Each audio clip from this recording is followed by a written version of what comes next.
Hi, I'm Mark Reed. Follow me as I attempt to put my new book, Impact Culture, into practice and discuss it with others taking a similar journey. You'll get tips that will help you achieve more impact from your research and stay healthy, no matter how busy you are. Rediscover your purpose. Lead from behind to empower those around you. Transform your work culture. Welcome to Season 4 of the Fast Track Impact Podcast. Welcome back to the second in this series on monitoring, evaluating and evidencing impact. Now, last week I gave you a bit of an introduction to this whole arena, making sure we know what we are measuring.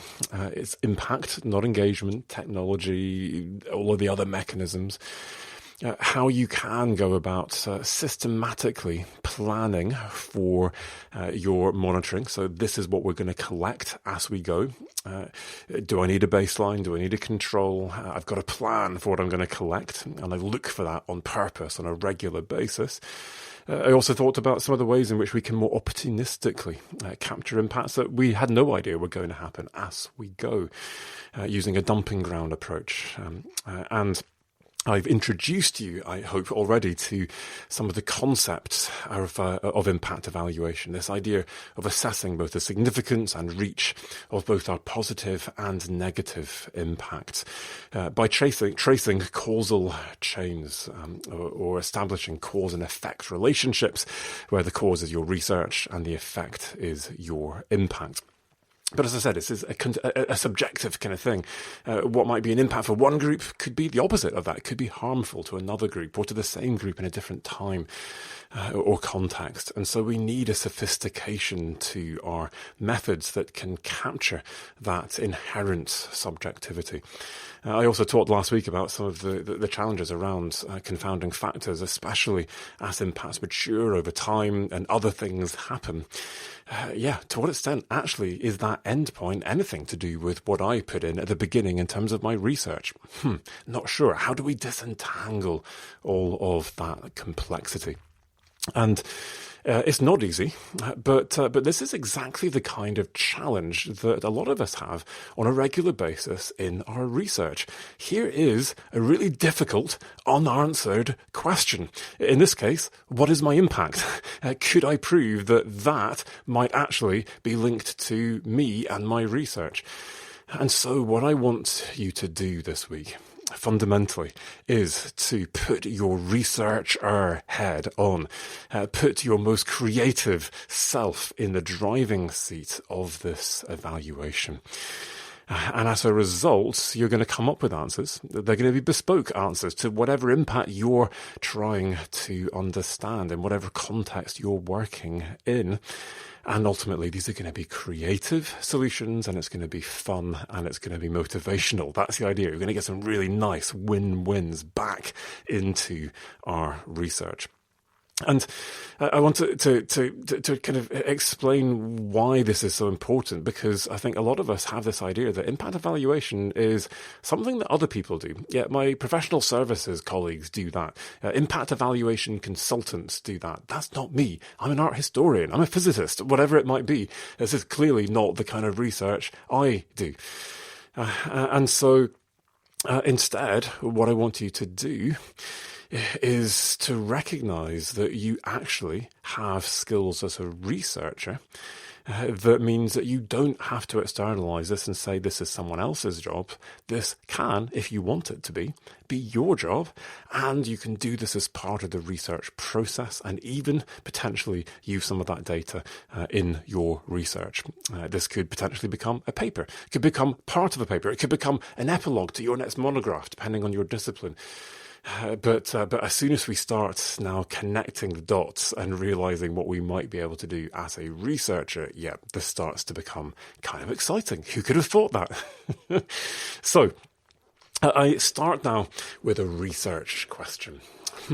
What is my impact? I need to do an evaluation. So let's be clear, first of all, about the aims of this. Why am I doing this? Is this for a funder, for a research evaluation process, like REF in the UK, for example?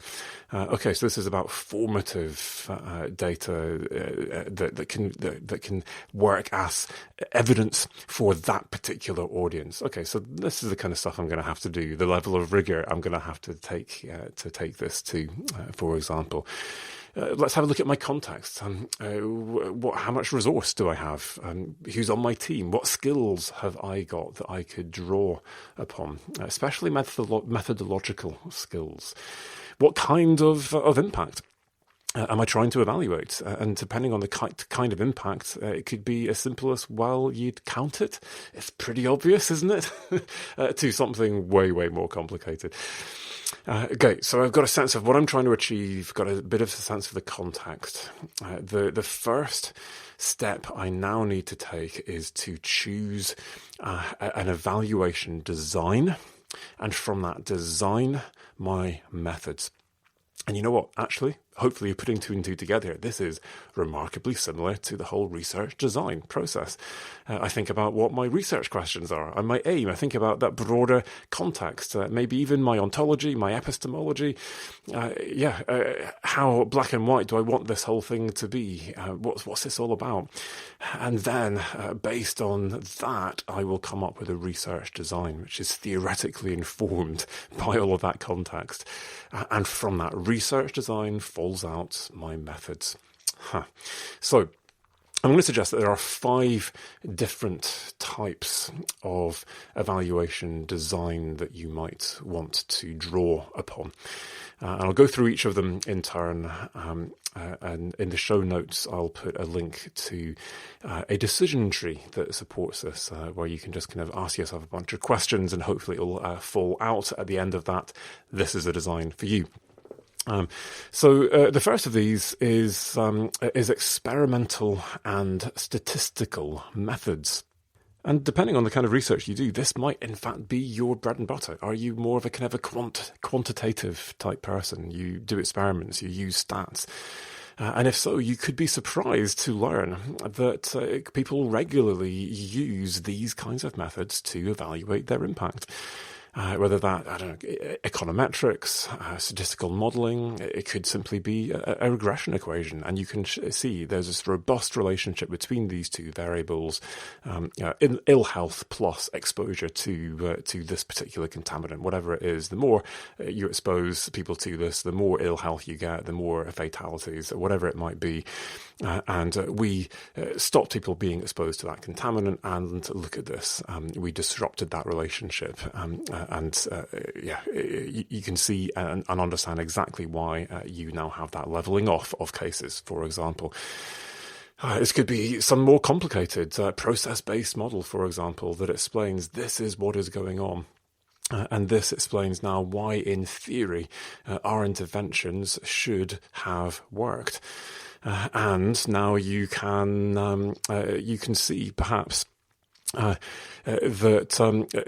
had we not done this thing, then these models show very clearly, validated for the real world until we stopped this thing from happening, that it would have continued. And this is where we would have been in 50 years' time. And with a bit of sensitivity analysis and being conservative, perhaps now this is the evidence that suggests that is the saving that we made. That's the number of lives saved. That's the amount of greenhouse gas emissions saved by stopping for doing this thing, by introducing that intervention or whatever it might be. Especially for those kind of negative impacts, which are really hard to measure, this might be your way of doing this. There's a whole load of methods that you can use. And for a lot of things, it's just, we wanted to affect a particular change. And here is the evidence that actually happened. And so what we end up in is the category of applied research. And we wrote a paper about it, and that was kind of part of the plan of the project already, but here is the proof that it works.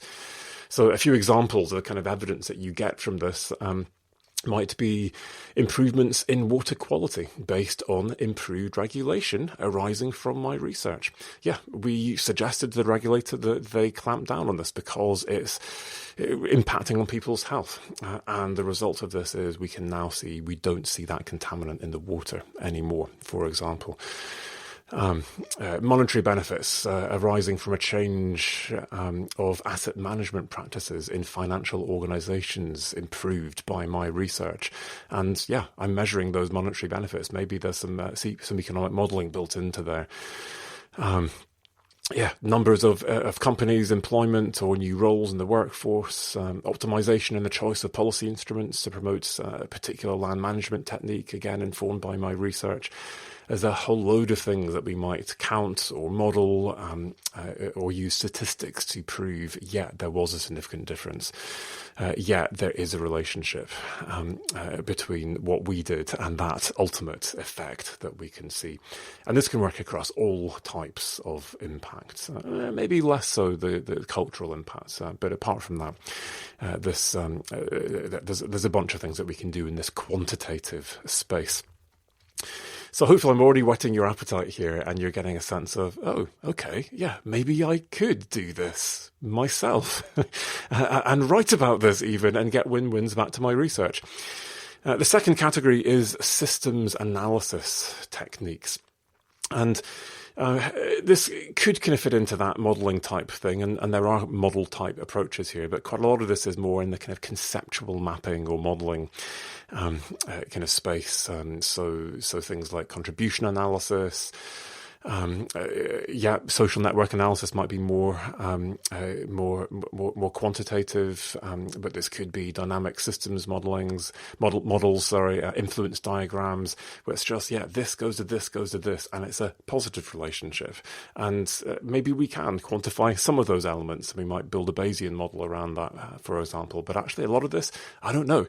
We're kind of guessing, or it's based on interviews, or something like this. So the methods that can potentially integrate qualitative and quantitative methods, and crucially that are often very useful at helping to explain causation and create those causal links that you need between your research. And one thing leads to the next and leads to the next, and ultimately we've got some impact. For example, I've got here examples of the kind of evidence you might get. So evidence that there is a significant contribution made by the research to a particular solution to a intractable problem. And you can see, that problem is now less.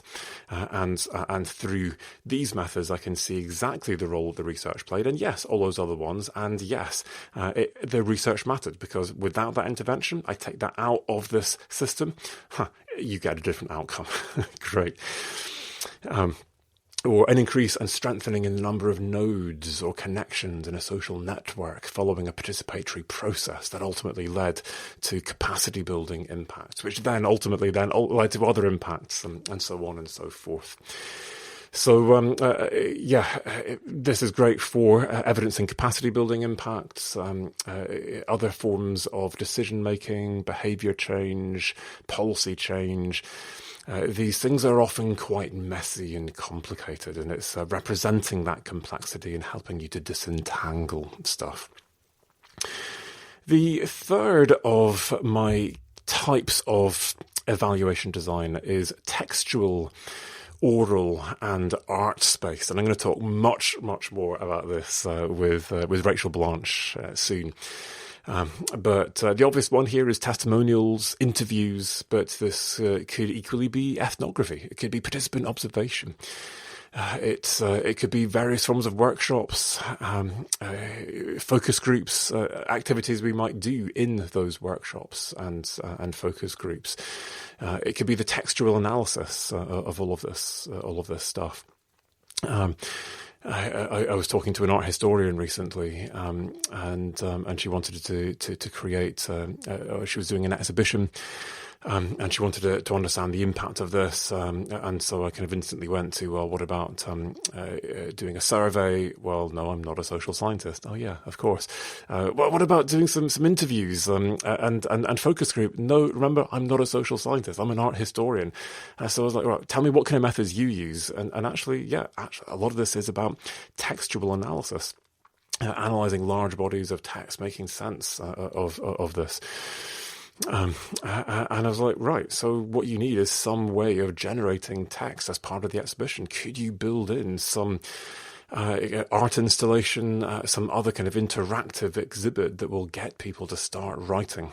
Can you do that in ways that is above board in terms of the research ethics and start generating text from those people who are coming in that you can analyse and make sense of using your methods? And instantly she was like, yeah, I could do that. And actually, now you've got me thinking about that, I'm quite excited because here's an artist that I've worked with before, or here are some other things we could do that would add value to the exhibition. Brilliant. So loads of methods that are quite commonly used in the arts and and across the humanities here, as well as the social sciences. This could be action research methods. It could be oral history, storytelling, digital cultural mapping, social media analysis, poetry, fiction, music, dance, theatre. The list goes on. And if you're thinking, how on earth could you use impact? Could you use theatre to evaluate my impact? Then hold on, and I'll explore much more of this with Rachel. I think these methods in particular, again, are really helpful where we've got something a bit messy. That we need to try and understand, unpick what's going on. They can be useful for inferring causation as well. But in particular, especially these more arts-based methods, which we'll talk about more with Rachel, they can help you to make implicit knowledge explicit. And that's important because in an exhibition, for example, if I have a visitor's book, I'll get a whole load of really bland and pretty meaningless statements. It was nice. I enjoyed it. That kind of stuff. That's not evidence of impact. I need to go much, much deeper. But now using these methods, I might get to the place where, someone's come out of that exhibition, for example. I'm still sticking with that because it's a nice challenging one to evaluate. And I've got a sense of, I've got a sense of place identity, of my sense of my place in time and in history, my place in my community. I understand now, like I've never understood, how this community was built by migrants, perhaps, that I might have prejudices against. And I go out now having transformed attitudes and interacting in new ways with my neighbours because I understand how actually part of my identity is linked to their identity, is linked to this place that we have jointly built together, for example. Also sticking with exhibitions, actually going to the more some of the more social science methods. A colleague of mine, Eric Jensen, described an evaluation he was part of where it was an exhibition again, and they looked at the demographics of who was coming, and they noticed that mothers and young children were quite a popular visitor. So they thought, I wonder what's going on. What are they getting out of this? And so they did a survey. Eric's a social scientist, and the mothers answered the survey for their children and told them all of the benefits that their children were getting out of the research. At the same time, they also did participant observation. Someone just stood in a corner watching what was going on. And they finished their evaluation with a focus group where they confronted the mothers with the reality that although they said that they'd come for their children and all the benefits were for their children, that the researchers had observed that the mothers stayed with these exhibits long after the children had left. What's going on there? And now the mothers started talking about the benefits for themselves as well in discussion, drawing things out through discussion from each other, through facilitation. Great. In the more kind of arts-based domain, for a project that I did, well, in fact, it was a mixture of social science and the arts. We were looking at the impact of interventions in nature, and we wanted to go deeper than the kind of more instrumental stuff with this to get at some of the cultural benefits. And so we gave people an app. We asked them to go into this environment that we were working with and to record insights about how they felt, what they were seeing, and take photographs. It was in an app, so they would georeference where they were taking those photographs. And then we invited them to a workshop. Before the workshop, we asked them to do a Schwartz values compass, so getting their value orientations. What is life fundamentally all about for me? That kind of stuff. And when they came into the workshop, we then confronted them with the results, which showed that despite the fact that these people were in conflict with each other over this particular environment, they had a huge amount of overlaps at that deep level. We might have very different ideas about how you manage this environment, but ultimately we want to see the same thing. We want this landscape to be protected and improved for future generations. So now in the workshop, we're inviting these people to tell stories in mixed groups. And you can choose a photograph. Maybe it's your photograph, maybe it's someone else's photograph from this georeferenced map. And tell us a story with a beginning, a middle, and an end about some kind of interaction you've had with this landscape, with this environment. But one condition, it has to mention at least one of those values that you identified at the outset, those deeply held values. And now we get these rich, inspiring, beautiful, intriguing stories. People in each group are spellbound by their neighbours as they tell these stories. And we see these empathic connections opening up as people talk about their deeply held values. And now we can probe those stories and go deeper. And ultimately, we get these stories of spiritual experiences in nature, for example, that nobody would have written about in a visitor's book, that nobody would have even talked about in a survey, in an interview, let alone a survey. But we now have that depth of understanding, which we can now turn into evidence, which is just in a whole category of its own. Wow. And again, you can use this for all types of impact, but in particular for cultural impacts, which are kind of hard to evaluate in other ways. There are two more categories. So first of all is what I'm calling theory of change or logic-driven methods. And this is a bit of an unusual one because if you're familiar with theory of change or logic models, in fact, my fast track impact planning template is a logic model. They're used for planning impact. So how do I use that to evaluate impact? It's a prospective tool. Well, actually, just think about it, and it's pretty obvious. So at the beginning of our project, we said this would lead to this, would lead to this, which would ultimately lead to that impact, which might then lead to the next impact. And here are some of the indicators that we might measure to prove. And, so did it happen or not? And great, you've got a ready-made evaluation tool. So really powerful, regularly used for that method, for that approach. And of course, you get the win-win of a nice impact planning tool as well.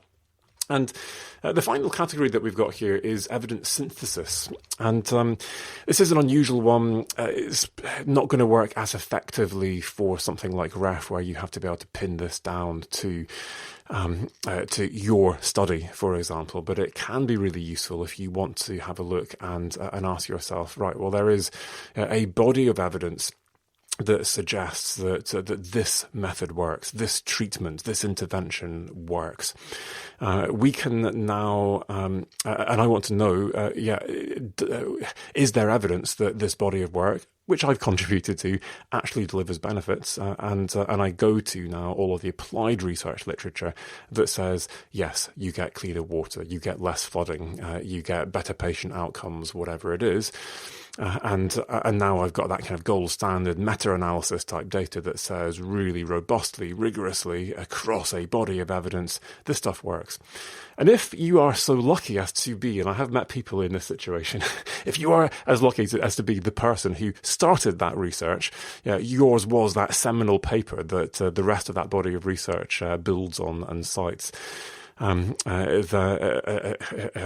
yeah, maybe you might have a case to say, yeah, actually, maybe none of that other research, none of this stuff would have happened without our research, or at least we've made a really significant contribution to that body of work and hence to that impact. Great. So at this point, my hope is that you've had to think about what kind of evaluation design might be most appropriate, and already ideas for methods are coming to your mind, and hopefully some of those ideas are close to your own disciplinary home. They're things that you use in your day job. And so we'll use that, we'll implement those methods, we'll collect now evaluation data. It worked or it didn't. Here's the effect size, or whatever it might be. And then ultimately, we're going to take that evaluation data in combination with our monitoring data. Remember the stuff I was talking about last week? And together, we're going to turn that into a narrative that's going to be a compelling story that evidences we have had impact. We did make a significant contribution to that ultimate effect. So, the key message that I'm trying to get to you at this point, before I conclude, is that ultimately this process of evaluating your research impact can be a win-win back to your research. If you ask the question, "What's my impact?" as a research question, then instantly a whole load of methods come to mind. Play to your strengths. Use the methods that are closest to you and that you are familiar with. And the reason I say that is it keeps you in charge. You're in control of this whole process, and I think that's important for you and for your own learning. But also now I get those win-wins back to my research. Great. Now I know what I'm talking about. Now I can see what my impact is. I can write a paper about that. And I've written a couple of papers that are actually impact evaluations. One of those actually I used as underpinning research for my REF 2021 impact case study. Because I do action research, which is a problem, because I start with the impact and I worry about the research later. As long as, there's a body of evidence here, let's do some stuff, let's make an impact. But in terms of my research, and so what often I'll do, like many other action researchers, is great. We've got our evidence-based intervention. It looks like it's working. Let's actually now research how this is working. And that's the research. And based on that, we've got some new knowledge, some new insights, and we can now refine this and build on this and do even better impact. And great, I'm in my happy zone as an action researcher generating impact, but I'm also writing a paper that contains new knowledge that I can therefore call research as part of a REF narrative, and that will both be underpinning research and that I can also use as corroborating evidence that, and it's in a peer-reviewed journal. It's maybe not fully independent because I wrote it, but most people are going to accept that as pretty much gold standard evidence. Brilliant. So win-win. It could be a paper in its own right. It could be a part of that paper that helps you to get into a higher ranked applied journal, for example. It could be an epilogue to your monograph, as I said earlier. But think about those win-wins. But before I conclude, though, it's worth just giving you a word of caution. Because at this point, you could be getting a bit overexcited. I never really thought about it in this way. And actually, I can see exactly how I could do my evaluation and get some really nice research outputs. But when we go to that place as a researcher and get creative, very often the solution that I've got now to evaluating my impact is not proportionate. It would be great. And I would love it if I could do that, if I had a year of time and £100,000 behind me, but I don't. So start with evaluation design, using all of those research design skills that you have as a researcher. Build now your design with a whole load of different methods that you're familiar with. Actually, I don't have any relevant methods. I'll still be in the driver's seat because I've created the research design, but I'll go and get some really targeted help. And now, once I've done that kind of gold standard thinking, what I would ideally do if I had unlimited time and resources using my researcher brain, I now do my back of the envelope version of that. And for me, it's important not to start with the back of the envelope and do something flaky. I start with my gold standard. I'm now moving to back of the envelope and doing something quick and easy. And I'll go and check and see, is this good enough? Is this believable with my community? No, I think you need a bigger sample, Mark. No, do an extra case study. How about a few more interviews? Did you find any documentary evidence? Could you look here for that? Okay, great. And remember, this, as I said earlier, the strength of your evidence, its rigor, is going to be about triangulation. So I'm getting this from different perspectives, different sources. Okay, send it back now. Is it believable now? Yes, great. And you just keep collecting more evidence, triangulating this from different perspectives until it is believable enough. And you're gradually going on this pathway towards your gold standard, but typically, in my experience, it's not the hours I was hoping it would be. It's days, maybe it's weeks worth of time, but it's not the year of my life, 100 grand type solution that I might have come up with originally. And because this is a kind of a cut down version of my gold standard, I'm actually halfway there. I've laid the foundation for perhaps a future project where we take this the extra mile. And what I've done is hopefully fairly rigorous. But of course, if you're going to make an impact claim, and if you're wrong, someone might die, this treatment works and it's brilliant. But actually, we're not entirely sure. Then you're stuck in gold standard territory. You need to do a randomized controlled trial. You need to get the funding to actually prove this thing actually does work before making any claims. So, at this point, my hope is that you understand what impact evaluation is. You've got a sense of your task to establish those cause and effect relationships that prove that you at least made a significant contribution. You realise that there is no one size fits all. There is no silver bullet. But actually, that's where the creativity lies. And you're now choosing an evaluation design. You're choosing methods linked to that design that ideally are things you're familiar with and that get you win-wins back to your research.